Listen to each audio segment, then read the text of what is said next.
Hola gente, ¿cómo andan? Bienvenidos a mi canal nuevamente, gracias por pasar. Hoy vamos a estar hablando un poco de lo que fue la jornada de los equipos argentinos en la Copa Libertadores de América. Tuvimos en primer turno a Vélez Sarsfield que enfrentaba a Fortaleza en condición de visitante, visitaba Brasil por los octavos de final de la Copa Libertadores. Y en el segundo turno jugó Racing de visitante en el estadio de Peñarol, allí en Uruguay. Costa partía con una pequeña ventaja sobre su rival por el presente de ambos, pero el resultado no fue tan positivo como esperaba la gente de la academia. Vamos a desarrollar un poco el primer partido de la jornada para los argentinos en Copa Libertadores, que es el de Vélez.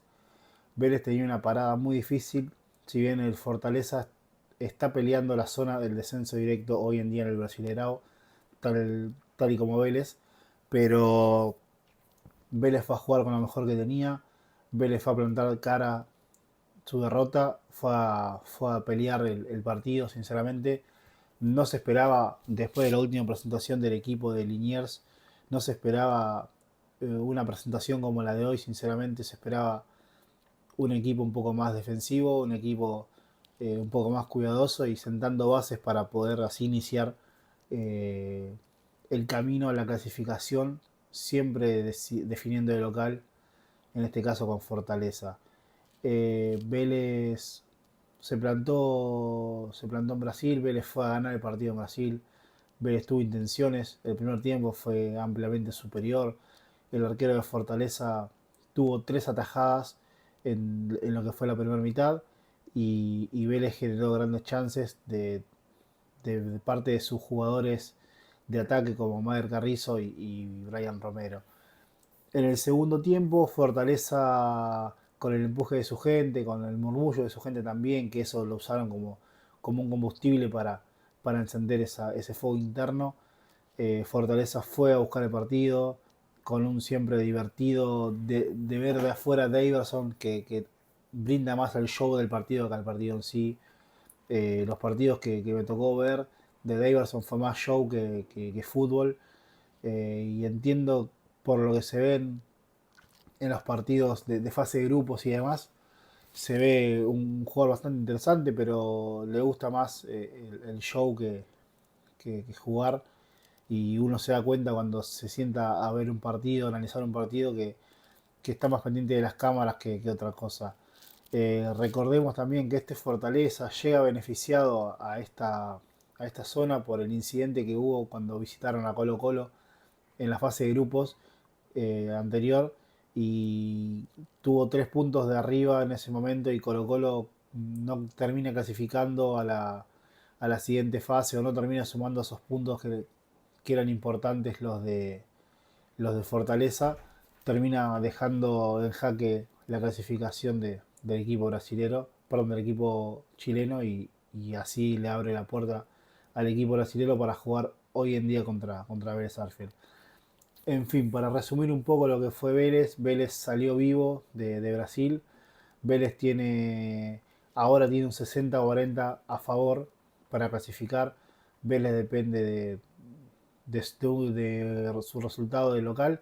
Vélez depende de su gente. Vélez depende de cómo preparen los técnicos, en este caso la dupla Guillermo Gustavo Barros Esqueloto, la alineación y cómo preparan el partido. Diferente es el caso de Racing.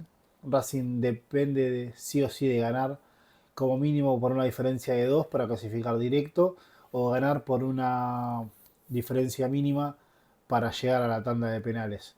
El partido de Racing, vamos a desarrollar un poco, era un partido que a priori, como dije en el comienzo, Racing partía por un presente un poco más entero, un poco más voraz que el de Peñarol, pero el equipo de Gustavo Costas se encontró con el equipo de Diego Aguirre, un viejo zorro de la Copa Libertadores que le planteó el partido, le peleó el partido desde el minuto cero, fue un partido muy áspero, muy cortado, fue un partido con muchas faltas, acá tengo anotado el tema de las faltas en este partido.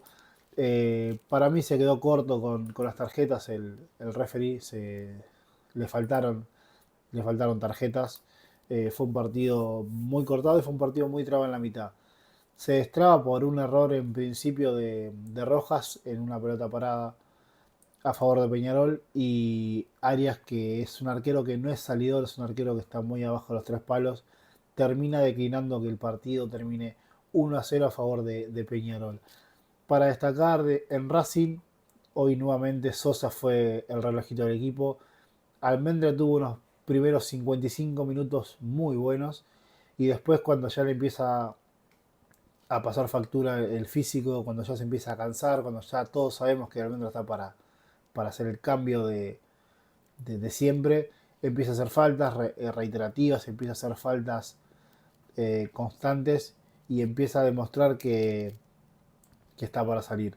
Entró Suculini, jugó Martirena que venía de una lesión grave, no jugó Vieto, hoy no jugó Vieto, debutó Marcos Rojo y también entró el chico Pardo, el chico que viene de Unión, que lo había hecho de gran manera en el torneo local, hoy le tocó ingresar en el partido en el segundo tiempo, faltando 20 minutos.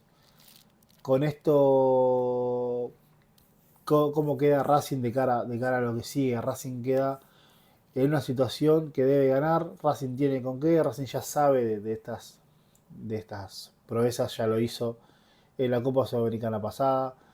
Yo creo que al partido un empate no le sentaba mal, pero sí es verdad que a Peñarol lo empujó su gente, a Peñarol lo empujó su historia, a Peñarol lo empujó su amor propio. Y encima de todo esto, a Peñarol se le lesionó en el primer tiempo Fernández, su figura. El jugador con el pase más caro en la historia del club se lesionó en la primera mitad y no pudo continuar con el partido. Por lo que se hablaba